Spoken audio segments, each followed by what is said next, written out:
Alors, à votre avis, est-ce qu'il vaut mieux acheter ou louer sa résidence principale? Bah, figurez-vous qu'en cherchant ma propre résidence principale, je me suis aperçu qu'il existait des patterns mathématiques et de prix qui font que dans certains cas, il est toujours préférable d'acheter et que dans d'autres cas, il est toujours préférable de louer. Et c'est ce que je me propose de vous montrer dans cette vidéo. Pour vous donner un peu de contexte, j'habite aujourd'hui une résidence principale que je possède depuis 18 ans et je compte la quitter pour différentes raisons personnelles. Déjà, la première chose, c'est que en se renseignant sur les prix du marché, alors évidemment, je l'ai acheté avant d'être investisseur professionnel, donc j'ai fait à peu près toutes les erreurs qu'il fallait pas au moment de l'achat. Mais toujours est-il que maintenant, après 18 ans, ben, elle a pris 15% à peu près d'augmentation de valeur. On peut se dire que c'est intéressant, sauf que dans la même période de 18 ans, l'inflation a été de 35 à 40%. Donc en définitive, je suis perdant. Et là-dedans, je ne parle même pas des frais que j'ai injectés dedans, notamment sur tout ce qui est intérêt bancaire et tout ce qui est entretien et taxes foncières. Tout ça, ça n'a même pas compté. Donc, quand j'en arrive à ce point, je me dis, d'accord, je pensais avoir acheté de manière pas trop mal. Aujourd'hui, facialement, elle vaut plus, mais concrètement, j'ai perdu de l'argent. Alors évidemment, j'ai eu de la sécurité pendant toute cette période-là. Mais maintenant que je dois racheter une nouvelle résidence principale, j'avoue que je me pose énormément de questions là-dessus. Et finalement, la question principale, c'est, alors il y a un point sur combien je vais décaisser pendant la durée de détention de ce bien, mais il y a aussi quel est le patrimoine que j'aurai in fine si je revends le bien. Donc entre cette option et celle de tout simplement louer. Et vous verrez, c'est pas aussi simple. Donc pour prendre ma meilleure décision, en définitive, je me suis créé un comparateur entre l'hypothèse d'acheter et l'hypothèse de louer, en mettant tous les éléments clés, sans trop de détails non plus, pour arriver à me faire une idée. Et ce que j'ai découvert est assez intéressant, c'est ce que je vais donc vous montrer juste après, dans ce comparateur, que d'ailleurs je vous mets à disposition euh, en description. Vous verrez, il y a un lien pour aller tout simplement pouvoir y accéder gratuitement quand vous voulez, pour pouvoir faire vos propres expériences. Mais avant, je vous engage quand même à regarder la vidéo parce que je vais vous montrer un certain nombre de choses qui me paraissent très intéressantes. On passe derrière l'ordinateur. Alors, voilà le comparateur. Donc, on va retrouver une première colonne dans laquelle on va pouvoir choisir tous les paramètres de l'achat, donc l'hypothèse de l'achat. Et deuxième scénario, les paramètres de location pour l'hypothèse de louer son bien plutôt que de l'acheter. On va juste passer ensemble les paramètres pour que vous ayez bien les éléments au clair. Paramètres d'achat, ce qui va nous intéresser, c'est la surface du bien, que l'on va changer au fur et à mesure. Donc, je vous propose de commencer nos simulations avec un 45 mètres carrés, donc un T2. Ensuite, on va paramétrer un prix au mètre carré. Donc, je vous propose de commencer en zone périurbaine, voire rurale, à 1 500 € du mètre carré. Ça nous calcule un prix d'achat global du logement, donc en tout cas pur. Donc la surface fois le prix au mètre carré, hein, tout simplement. C'est comme ça qu'on calcule en général, hein, pour les achats. S'y rajoute les frais de notaire, qu'on va laisser à 8,8 parce que dans l'ancien, ils sont entre 8,5 et 9% selon les départements. Mais donc on va laisser à 8,8. Frais d'agence immobilière, 6%, c'est assez classique. Frais de dossier bancaire et frais de garantie, en tout cas de démarrage de garantie, 2 000 €, c'est assez classique aussi, donc on va laisser ça comme standard. Ensuite, l'apport personnel, on va le laisser à 10 parce que ça correspond, quand même globalement à la moyenne, même si de temps en temps, en fonction du montant, en fonction du niveau de votre dossier, on va peut-être vous demander jusqu'à 20. Dans certains cas, peut-être que ce sera 0, mais on va dire que la moyenne aujourd'hui, là, fin 2025, c'est quand même plutôt 10.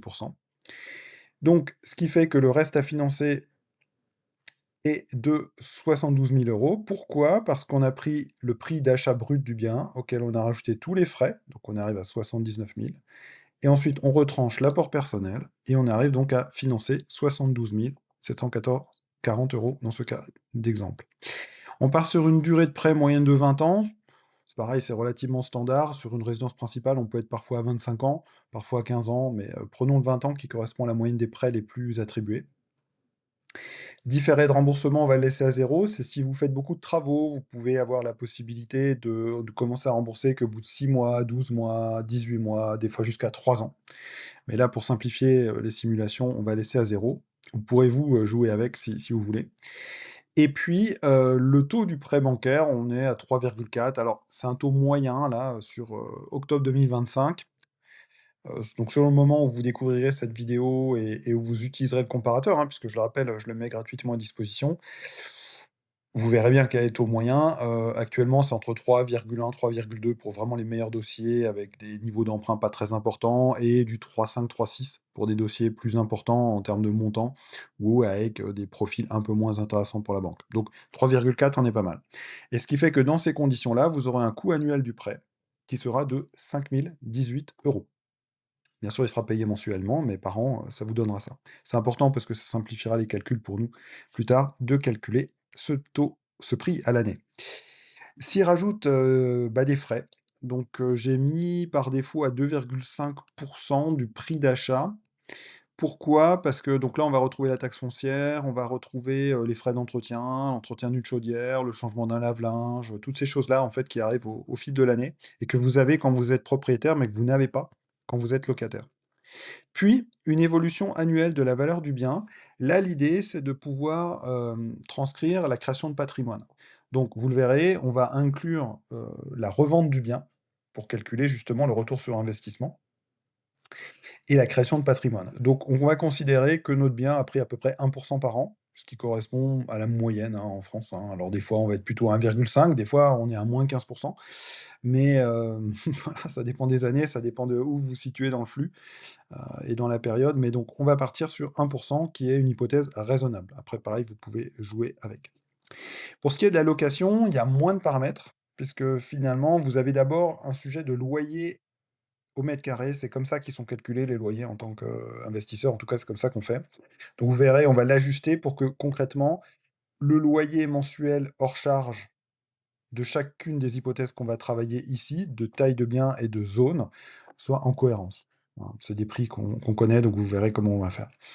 Donc, comme on connaît le loyer mensuel, on calcule le loyer annuel, donc 6 480 € dans ce cas précis, que l'on va mettre en corrélation avec le coût annuel du prêt, qui est de 5 018 €. Donc on se rend compte que finalement, le loyer, 6 400, est plus important que le remboursement du prêt.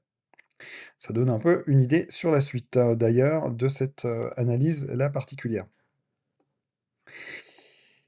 Ensuite, ce qu'on se dit, c'est que, quand vous avez fait un achat immobilier, vous avez dû mettre un apport. Donc là, on parlait du 10 d'apport qui représentait 6 750 €. Donc on va le reporter aussi dans la comptabilité de l'option de location et simplement, cet argent-là, au lieu d'être, injecté dans un apport, il va être placé, voilà, sur, les marchés financiers, par exemple. Donc on va pouvoir choisir le rendement annuel de placement. Bon, 3 c'est vraiment pas beaucoup, c'est vraiment du livret. On va partir sur quelqu'un qui a quand même une gestion un minimum active et qui arrive à tirer du 6 annuel net. Alors 6 annuel net, c'est par exemple, vous prenez vos 6 750 €, vous les mettez en bourse sur, un truc, vous vous occupez de rien, un ETF World ou S&P 500 et vous faites juste rien et ça va vous sortir du 8 brut. Donc une fois que la taxe de 30 est passée, il vous reste 6 net. Ça me paraît cohérent. Et l'autre point qu'on verra après, c'est que on va considérer un décaissement annuel. Donc là, dans le cas présent, c'est un peu particulier parce que comme le prêt vous coûte moins cher que le loyer, ça vous grève votre capacité d'investissement. Donc on va pas trop s'attarder là-dessus pour l'instant. On y reviendra après avec d'autres exemples où c'est plus flagrant. Et on va considérer aussi que ce loyer, les 540 € par exemple ici dans ce cas particulier que vous payez, ils vont, augmenter chaque année. Alors, on peut mettre un taux en général, on est aux alentours de 1 par an d'augmentation, de loyer. Ça peut être 1,5, ça dépend de la zone. Mais je vous propose de rester sur 1 comme sur 1 de la valeur du bien, d'augmentation annuelle. Comme ça, on est sur quelque chose de cohérent qui permette de comparer les choses. Voilà et on a tout et on va choisir juste ensuite une période d'analyse. Donc on va prendre 3 cas de figure dans les tests qu'on va faire ensemble.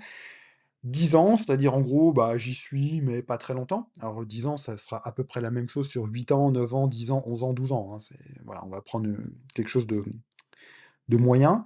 Ensuite, on va prendre du 20 ans, donc c'est-à-dire je m'y projette quand même un certain temps et j'escompte une certaine plus-value à la revente et on va partir après sur une hypothèse de 30 ans qui est, bon, là, je m'y projette, pendant une très, très, très longue période de temps. Et vous verrez, ça a un impact dans certains cas sur la question de acheter ou louer le bien.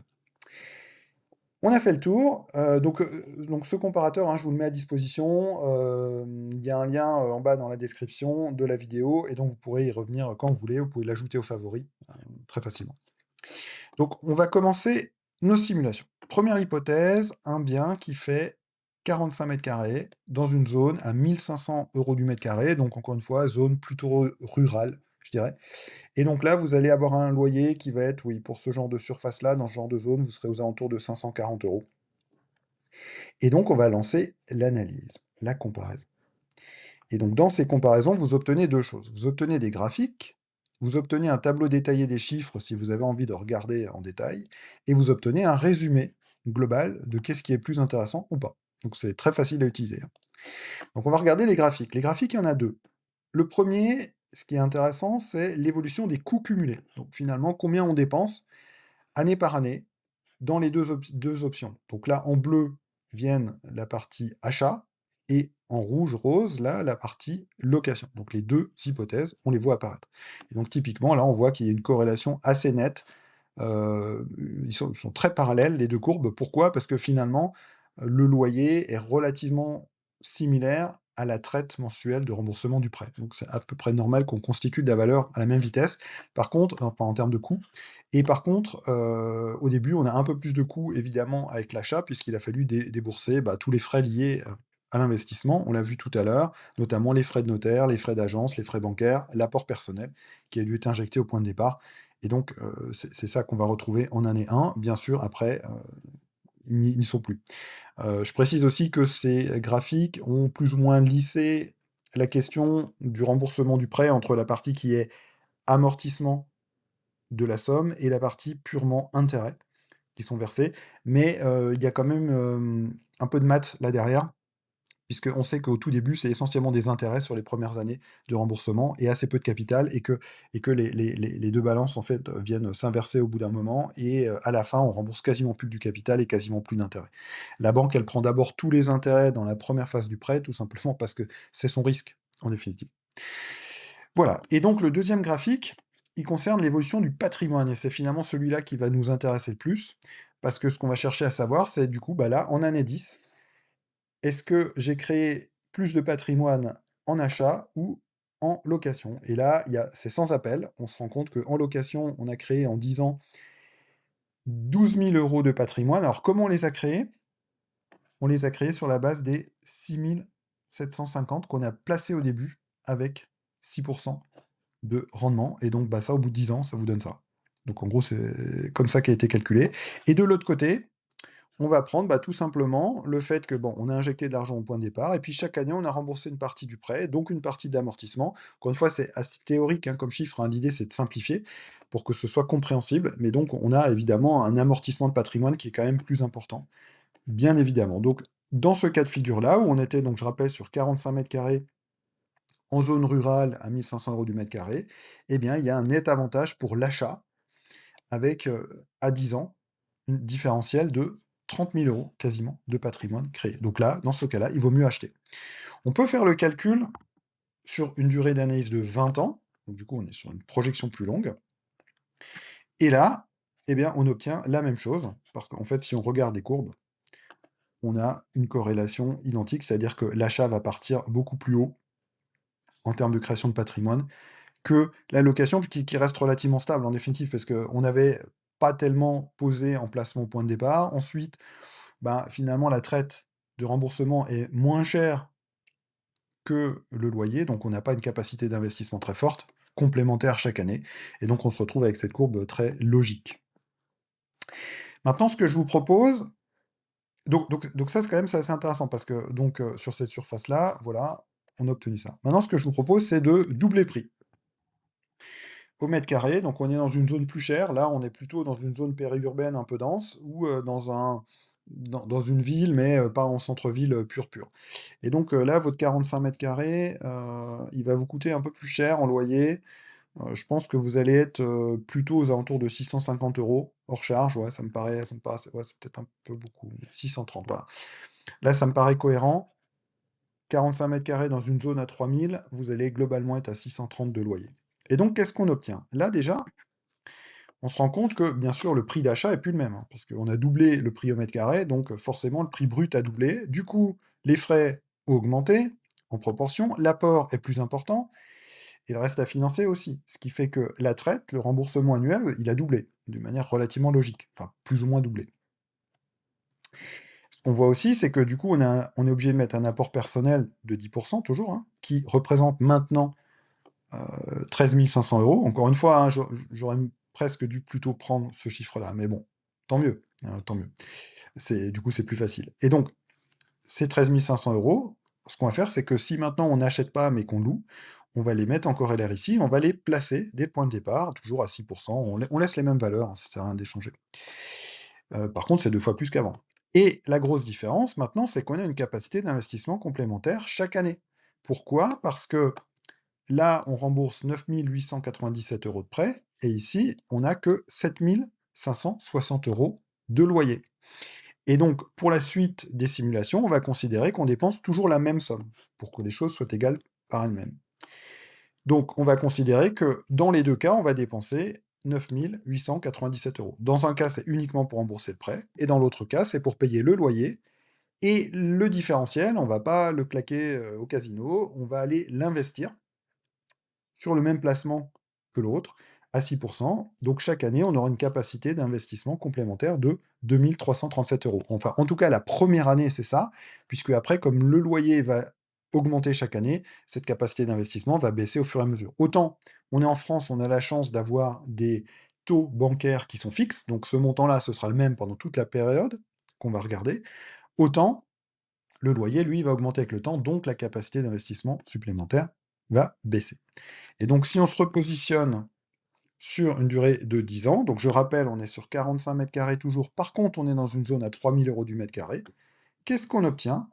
Bah, pas beaucoup de différence, c'est-à-dire qu'il est toujours beaucoup plus rentable d'acheter que de louer. On va passer sur une période plus longue, on va passer sur 20 ans, on regarde le résultat, ça change rien. Il est toujours plus rentable d'acheter que de louer en termes de création de patrimoine. Et maintenant si on passe sur une période de 30 ans, donc là on est vraiment sur de la période longue, eh bien, on se rend compte que c'est toujours plus intéressant d'acheter que de louer. Je rappelle, on était sur un bien à 45 mètres carrés. Maintenant, on est dans une zone où on se dit, bah tiens, allez, je vais acheter un 45 mètres carrés en bord de mer. On est à 5 000 € du mètre carré. Du coup, le loyer, il sera un petit peu supérieur, mais pas tant que ça non plus. On va être, ouais, ça me semble assez cohérent, voilà. Et là, on va regarder ce que ça donne. Sur 10 ans, on refait les éléments. Ah! On se rend compte que ça a tendance à converger, c'est-à-dire que l'achat est toujours plus rentable que la location, mais plus de manière très significative. Dans un cas, on a 139 000 € et dans l'autre cas, on a 130 000 € de création de patrimoine. Donc, on est dans quelque chose de, relativement similaire. Pourquoi? Bah, parce que le prix d'achat a explosé, hein. Parce que 45 mètres carrés à 5 000 € du mètre carré, du coup, on est passé à 225 000, 260 000 avec les frais. Donc, un gros apport, ce qui veut dire aussi un placement plus important ici, et cetera et donc un remboursement mensuel enfin annuel, qui est donc, de plus de 1 000 € hein, par mois. Là, on est à 16 000 € par an et donc une capacité aussi d'investissement annuel, qui est plus importante pour la location. Donc, dans ce cas de figure du 45 mètres carrés à 5 000 € du mètre carré, eh ben, on se rend compte que, bon, ben, c'est pas aussi flagrant et si on se projette sur une durée de 20 ans, qu'est-ce qu'on obtient? Eh bien, on obtient toujours une, proportion, quasiment identique et si on se projette sur 30 ans, qu'est-ce qu'on obtient? Bah, là, en fait, on a un avantage pour la location. On aura créé plus parce qu'on aura eu la capacité pendant une plus longue période de temps de replacer de l'argent chaque année, plutôt que de le consacrer à 100 rembourser le prêt immobilier. Alors évidemment, si là, vous avez un rendement un peu inférieur à votre placement, on retrouve de nouveau l'achat qui passe au-dessus. Mais on se rend bien compte, là, l'idée, c'est pas forcément d'aller, pinailler sur un pourcentage de rendement. L'idée, c'est de se rendre compte des tendances. Ce qu'on peut observer, globalement, c'est que on va repasser sur 6. Quand on est sur un 45 mètres carrés, donc sur une petite surface, la conclusion de ce calculateur et de mon analyse, finalement, quand je cherchais ma résidence principale, c'est que sur les petites surfaces, il est globalement toujours plus rentable d'acheter que de louer, sauf quand on est vraiment dans des zones extrêmement chères. Et encore là, ça se discute parce qu'on est globalement ISO entre les 2. Maintenant, ce que je vous propose, c'est de passer à un autre type de bien. On va acheter plutôt un T4 aux alentours de 80 mètres carrés. Et on va refaire la même analyse. Donc un 80 mètres carrés dans une zone à 1 500 € du mètre carré, je pense que, ouais, on est aux alentours de 720 € de loyer hors charge, ça me paraît cohérent. En zone rurale, un 80 mètres carrés, 720, c'est même peut-être un peu cher. Heu, ouais, on va laisser quelque chose comme ça. Et donc donc tout le reste, on le laisse pareil et on va aller regarder qu'est-ce que ça donne. Donc je rappelle, 80 mètres carrés en zone rurale. Achat versus location. Roulement de tambour. L'achat est nettement plus intéressant que la location. On peut faire une période de 30 ans pour essayer de voir qu'est-ce que ça donne. C'est encore pire. L'achat est nettement plus intéressant que la location. Donc je rappelle, on est sur 80 mètres carrés à 1 500 € du mètre carré. Maintenant, on va changer de zone. On reste à 80 mètres carrés. Par contre, je vais mettre, vous verrez le prix, voilà, au mètre carré à 3 200 €. Alors, ça peut paraître un peu bizarre, j'aurais pu mettre 3 000, mais je mets 3 200, je sais pourquoi. Vous allez voir. Donc un 80 mètres carrés à 3 200 € du mètre carré, vous allez avoir un loyer qui va approcher des 1 000 €. On va mettre celui-là, on va mettre du tout 960, ça me paraît très bien. Et on va regarder qu'est-ce que ça donne. Donc je vous rappelle, 80 mètres carrés, un T4, cette fois-ci, on est à 3 000, en gros 3 000, un bon 3 000 € du mètre carré. Donc un autre type de zone. Et qu'est-ce qu'on obtient? Ben, on obtient l'achat qui est plus intéressant que la location. Alors, c'est pas gigantesque, mais sur 10 ans, c'est quand même significatif. Et on peut passer sur 20 ans pour voir. Bah, on se rend compte que les courbes, elles ont tendance à partir au bout d'un moment. En fait, au point de départ, c'est au même point, et après, ça diverge. Et puis, en définitive, au bout d'un moment, il y a une inflexion qui fait que, bah, on se retrouve avec une création de valeur dans les deux cas qui est relativement parallèle. Donc, si on tire à 30 ans, on aura exactement la même chose. Voilà. Au bout d'un moment, il se passe plus rien. Mais l'achat, en termes de différence et de divergence. Par contre, l'achat est plus intéressant que la location, mais c'est pas fou non plus. C'est-à-dire que la différence entre les 2, là, on est sur largement moins de 10. Ouais, on est sur moins de 10. Il y a, en l'occurrence, là, il y a un peu moins de 40 000 € sur 650 000, c'est vraiment pas beaucoup. Donc ça a tendance à converger. Ça a tendance à converger. Donc, information intéressante, quand on est à 3 200 € du mètre carré, ça a tendance à converger. Quand on était à 1 500 € du mètre carré, il valait mieux acheter. Là, bah, finalement, c'est un peu la même chose. Et puis, il faut quand même se méfier parce que l'achat, c'est toujours quand même quelque chose sur lequel on n'est pas totalement sûr. Parce qu'aujourd'hui, le prix d'achat, en vrai, là, une différence de 30 000 € sur un prix d'achat, enfin, sur un prix à. On avait dit qu'on avait acheté combien notre bien? On l'a acheté à 250, à 300 000. Ouais, bon. Donc en gros, on va le vendre peut-être 350 000 €. Bah, on a vite perdu 10 hein, si c'est pas le bon moment. Et donc ça voudrait dire que dans ces cas-là, l'achat et la revente, finalement, la création de patrimoine serait la même. Ou si on a été imposé sur la plus-value de revente.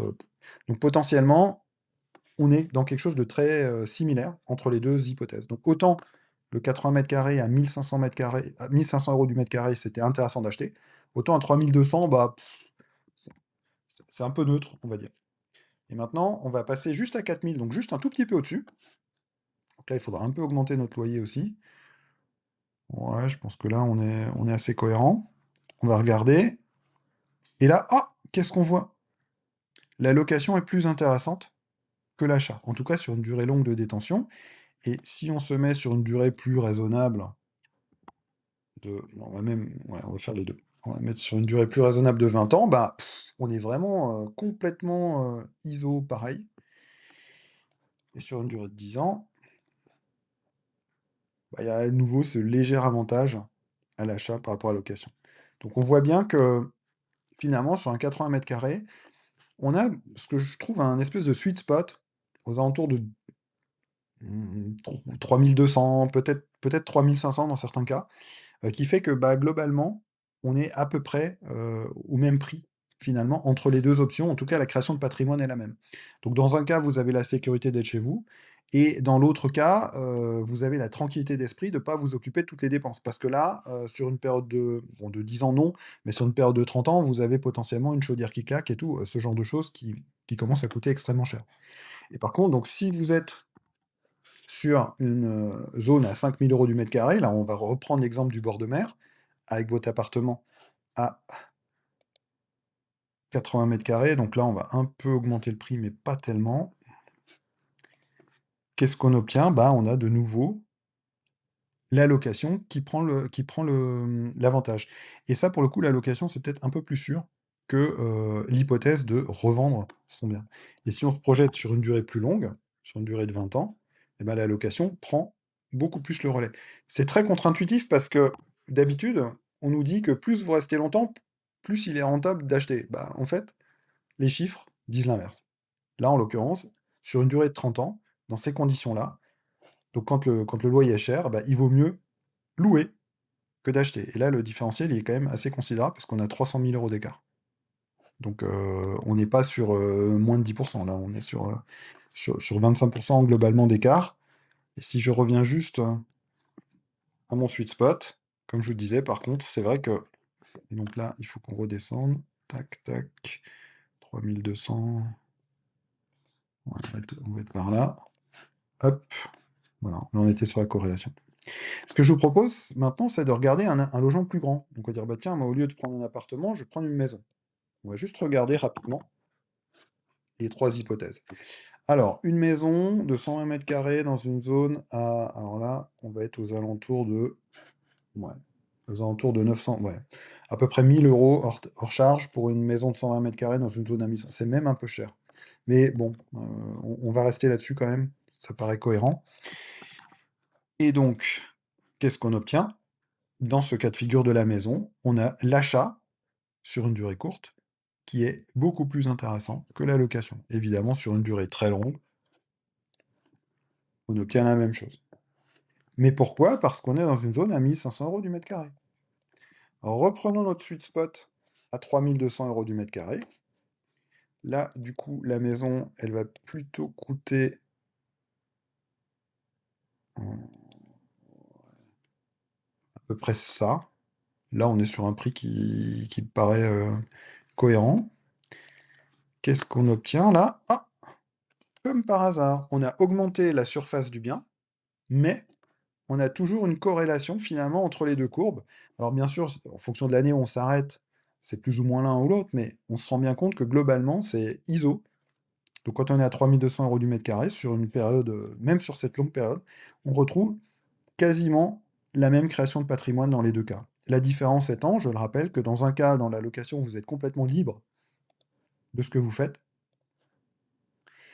et dans l'autre cas, qui est l'achat, bah, ce patrimoine-là, il n'est réel que si vous revendez le bien. Parce que si vous le revendez pas, évidemment, ça va pas fonctionner, quoi, hein. Vous allez vous allez pas générer, quelque chose de, bah, de significatif. Vous allez pas récupérer votre mise de départ, on va dire ça comme ça, heu, augmentée par par, tout ce qui va pouvoir, augmenter la valeur de votre bien, le cas échéant. Donc encore une fois, là, on est parti sur des hypothèses sans faire de travaux, hein. Donc s'il y avait des travaux, potentiellement, ce serait un peu différent parce que votre prix d'achat, il faudrait rajouter le prix des travaux, il faudrait amortir le prix des travaux. Si vous faites, certains travaux, qui rapportent rien, par exemple, aménager un jardin, ça peut vous coûter 20 ou 30 000 € avec un paysagiste, assez vite et concrètement, ça va faciliter la vente parce qu'elle sera plus rapide, mais par contre, ça va pas tellement vous changer le prix de vente, hein. Donc il y a plein de choses comme ça qui changent pas tellement, hein. Sur une longue période aussi, comme je disais, l'entretien, hein, les chaudières, l'électroménager et cetera, bon, ben, de toute façon, vous êtes obligé de l'avoir, vous êtes obligé de le remplacer au bout d'un moment et ça va pas augmenter la valeur du bien. Par contre, si vous faites rien, et là, on va prendre une autre, alors c'est peut-être un peu exagéré, on va reprendre une zone plutôt à 4 000 m², à 4 000 € du mètre carré et donc là, Ouais, votre bien de 120 m² va plutôt vous coûter 1 560. On va juste regarder qu'est-ce que ça donne.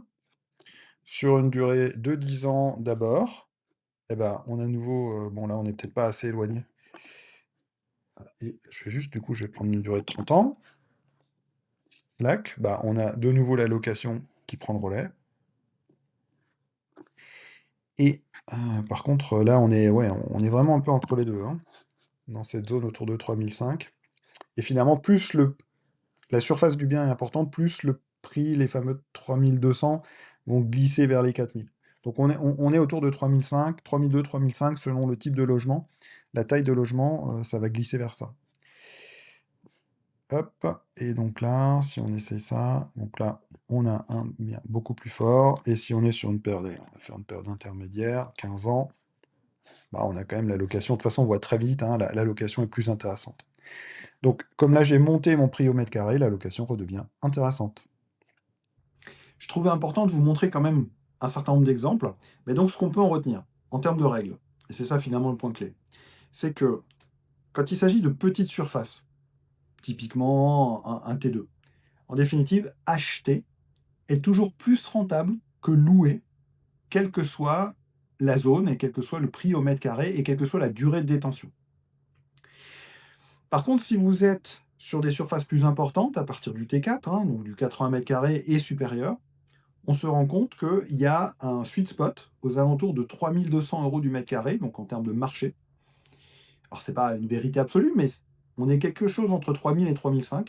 Et donc, en dessous de ce prix, il vaut mieux acheter, comme les petites surfaces, en définitive. Et au-dessus de ce prix, il vaut mieux louer, parce que votre loyer ne va pas suivre la même courbe que la quantité de dépenses que vous aurez liées à votre achat immobilier et à son entretien derrière. Et donc, le différentiel entre les deux, vous pouvez le réinvestir sur quelque chose. Bien évidemment, tout ça tient compte du fait que cet argent ne va pas être dépensé à acheter des voitures, des voyages, des lave-vaisselle, des montres, n'importe quoi, de l'alcool, enfin bref, et que cet argent, le différentiel, dans les deux cas, vous aurez le même montant qui sera dépensé, hein, je le dis au début de ma présentation d'outils, mais dans un cas, ce sera 100% injecté dans le remboursement du prêt, et dans l'autre cas, il y aura une partie de loyer, et le différentiel entre les deux sera placé sur voilà, différents types. Alors après, vous faites ce que vous voulez. Ça peut être du marché financier, ça peut être d'autres choses, hein. Ça peut être des prêts, ça peut être à des entreprises, ça peut être toutes sortes d'investissements. Et même si vous allez sur des investissements un peu pépères de banquiers qui vont finir à 4% sur des périodes un peu longues, hein, sur des périodes 10-20 ans, de toute façon, c'est des comptes à terre, bah, vous serez quand même toujours aux alentours de 4% de rentabilité quand même. Donc, voilà. Donc le spot, hein, pensez-y, si vous êtes dans une zone qui est autour de 3 000 500 du mètre carré, vous pouvez vraiment vous poser la question, sachant que dans ces cas-là, plus la durée de détention est longue, plus bah, ça va vraiment converger. Et par contre, si vous êtes dans une zone au-dessus de 3 500 euros du mètre carré, clairement, d'un point de vue purement financier, constitution de patrimoine, il vaut mieux louer son bien immobilier. Voilà ma réponse, en tout cas, elle est très mathématique. Bien évidemment, il n'y a pas l'aspect coup de cœur, il n'y a pas tout ça qui rentre en compte. C'est peut-être ma déformation d'investisseur professionnel, je ne sais pas, peut-être. Mais je trouvais intéressant de vous éclairer avec ça. Et donc, ce comparateur, donc je vous le mets, le lien en description. Vous pouvez y aller autant que vous voulez. Vous pouvez le mettre en favori, vous pouvez le partager. Et bah, je trouve que c'est assez intéressant pour vous de pouvoir finalement réfléchir ce genre d'opération sur la base d'éléments mathématiques. Voilà. Après, après, s'il y a un coup de cœur et que vous avez envie d'y aller et vous dites bah, je m'en fiche, peut-être potentiellement je vais perdre 50, 100 000 euros sur la durée de détention, c'est pas grave, c'est là que j'ai envie de vivre, bah faites-le. Hein. Enfin, je veux dire, à un moment donné, on n'a qu'une vie. Hein. Mais si on raisonne juste d'un point de vue financier, voilà. Et faites attention sur la notion de j'achète ça aujourd'hui parce que c'est de la pierre, parce que ça vaudra toujours plus demain. Ouais, enfin ça dépend quand vous devez revendre. En l'occurrence, le marché, il fait ça. Donc, si vous devez revendre au creux de la vague, bah, potentiellement, vous allez perdre des plumes, ou en tout cas, vous aurez une plus-value qui ne sera pas considérable. Et potentiellement, cette plus-value, un jour, elle sera taxée. Aujourd'hui, elle ne l'est pas, mais on sent bien dans les réflexions budgétaires que ça en prend le chemin. Et si c'est dans une logique de transmission, n'oubliez pas d'anticiper ce point. Ce n'est pas l'objet de cette vidéo, mais faites attention. N'oubliez pas d'anticiper ce point, parce que sinon, vos ayants droit, vos descendants, ils vont se faire assommer de droits de succession. Donc, si vous ne l'avez pas anticipé. parce que justement, il y aura potentiellement une plus-value importante, etc. Et quand bien même, il y aura une valeur faciale importante. Si vous n'avez pas beaucoup de descendants, si vous en avez 10, ça va. Par contre, si vous en avez que un ou deux, bon, ils peuvent être potentiellement très, très, très impactés. Et donc, vous vous seriez dit, bah, moi, je l'achète pour que la transmettre dans la famille, sauf qu'en fait, derrière, vos descendants seront en incapacité de le récupérer parce que les droits de succession seront tellement importants qu'ils seront obligés de vendre le bien. Il faut pas l'oublier ça, hein. Faut pas l'oublier.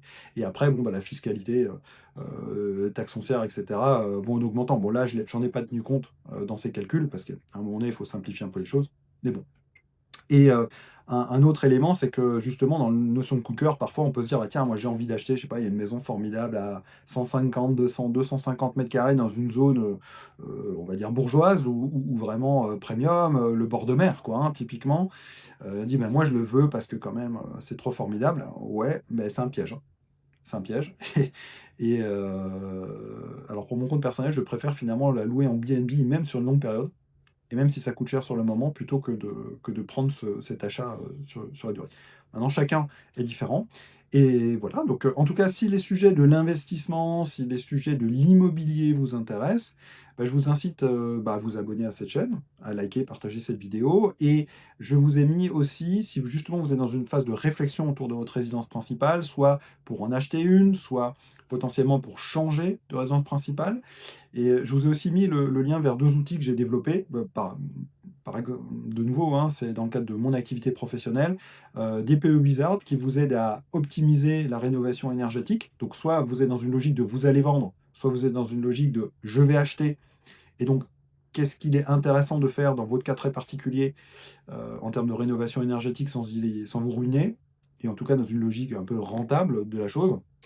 Et puis, deuxième cas, deuxième outil, SimulReno, bah, qui, une fois que vous savez à peu près le genre de travaux que vous auriez besoin de faire, bah, SimulReno vous permet d'avoir une estimation réaliste, là, au deuxième semestre 2025, de combien vous coûteraient ces travaux de rénovation de votre logement. Là aussi, c'est pour calculer le coût complet finalement de votre projet. Parce que quand vous allez remplir le prix au mètre carré, là, je n'ai pas inclus de prix de travaux. J'ai considéré un prix comme ça. Mais si vous avez une enveloppe travaux de 50 000 à 100 000 euros, bah, il faut quelque part la rajouter dans le comparateur pour arriver à vous donner quelque chose de réaliste à la fin. Et sur ce, à très bientôt.